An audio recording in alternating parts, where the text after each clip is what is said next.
In this topic, I will discuss a bit about magnetic properties of materials.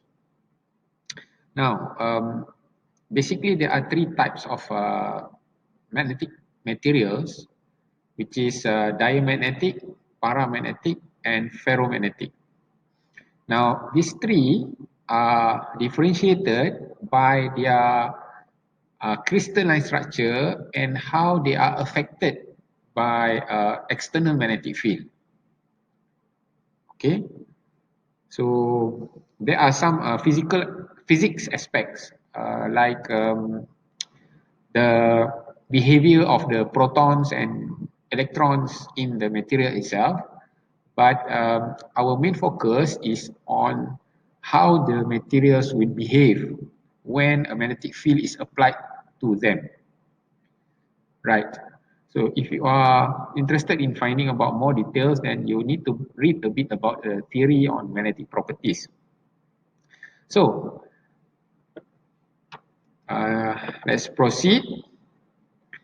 For us to define the magnetic properties of a material, there is some additional extension of the equation. We already know that B is equal to mu H, but to consider the magnetic properties of the material, we need to include this variable here, which is mu naught M. Now, M is called the magnetization vector, and it is represented by this variable here, which is chi M. Okay, chi M stands for magnetic susceptibility. How strong is it affected when an external magnetic field is applied to it? Now, the basic principle is some materials, when a magnetic field is placed near to them, then the atoms will align itself inside the material. Now, for diamagnetic and paramagnetic, it aligns in such a way. For diamagnetic and paramagnetic, there's some differences, but the similarity is if you take away the magnetic field, then the atoms will return back to its original condition. Okay, but it does not happen to ferromagnetic.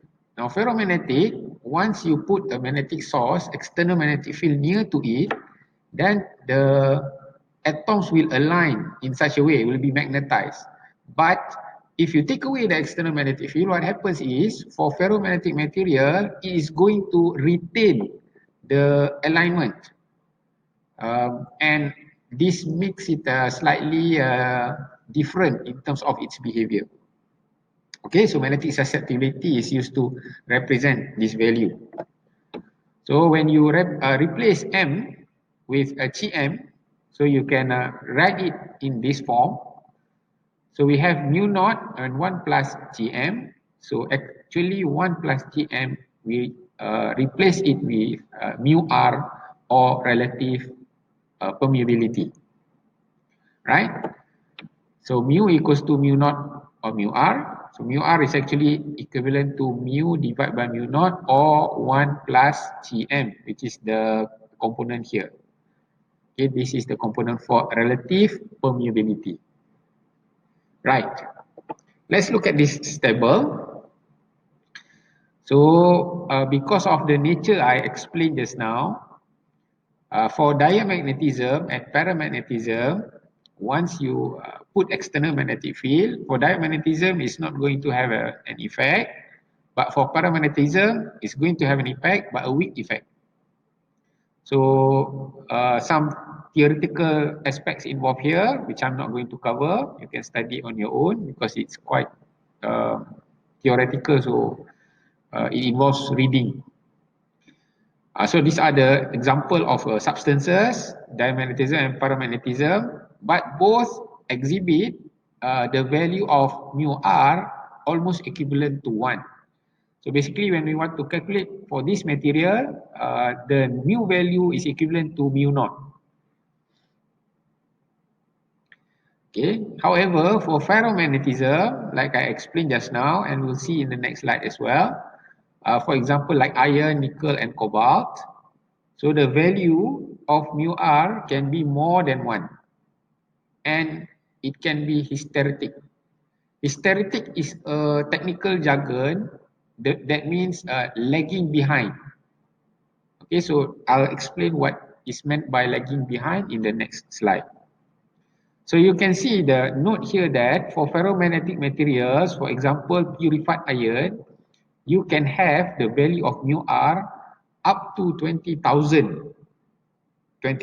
times the value of diamagnetic and paramagnetic material.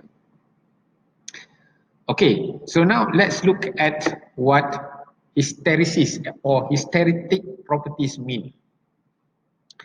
All right, so let's say this is the atomic structure of a ferromagnetic material. In this condition, without we introduce external magnetic field, so the unmagnetized domain will have the direction pointing everywhere. But once we magnetize the material, then it's going to align itself into something like this.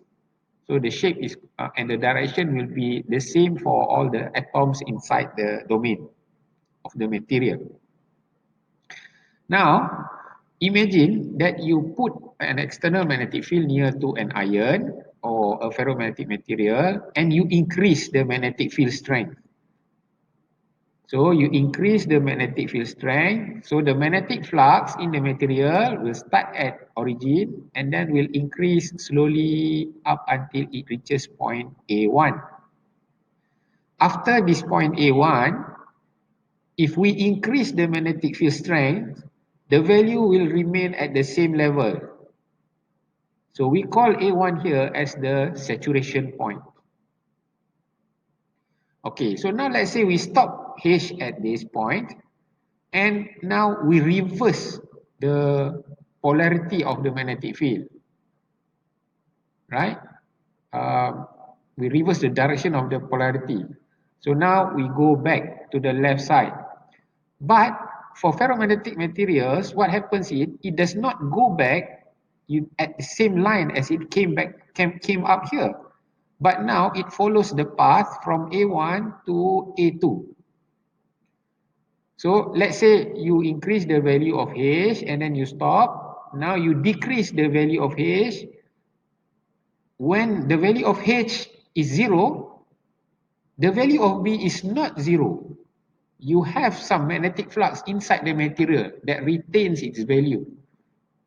Okay, we call this value here, we call it as the residual magnetic flux. Okay, so now first we increase, then we decrease, then we decrease in the opposite direction. So what happens now? It goes down from A2 to A3 before it reaches 0. Right? So now actually magnetic field intensity is already in the other direction, okay, from the starting point, but only at this point do we get the magnetic flux 0. So let's say we put the magnetic field strength more towards the left, then it will follow the path from A3 to A4. And after this, it reaches the saturation point for this quadrant. Okay, this is the positive saturation point, this is the negative saturation point. Where if we increase further, the value will remain at this level here. It's not going to increase anymore. So now we go back, we stop here and we go back. We reapply the H in the positive direction. So now it follows this path. When H is 0, now the magnetic flux is negative. So if we increase some more, then at this H value, only here do we get the magnetic flux equals to 0.